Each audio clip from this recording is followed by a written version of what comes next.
నేను తెలంగాణ మాదిగ బిడ్డలకు ఒకటే హామీ ఇస్తా ఉన్నా. Every day is not Monday, every day is not Sunday. మీ దినం కూడా వస్తుంది. మీ ఎంబడ కేసీఆర్ ఉంటాడు. ఖచ్చితంగా ఈ రాష్ట్రం ఉంటుంది.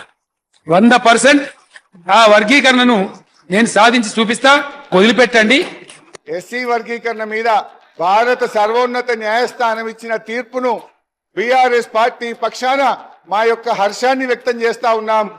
ఈ యొక్క వర్గీకరణ మీద మా ప్రభుత్వం ఏర్పడిన వెంటనే సభా నాయకుడిగా కేసీఆర్ గారు 29 నవంబర్ 2014లో తీర్మానాన్ని ప్రవేశపెట్టి కేంద్ర ప్రభుత్వానికి ఏకగ్రీవంగా ఈ వర్గీకరణ చేపట్టాలని చెప్పిన పార్టీ మా బీఆర్ఎస్ పార్టీ.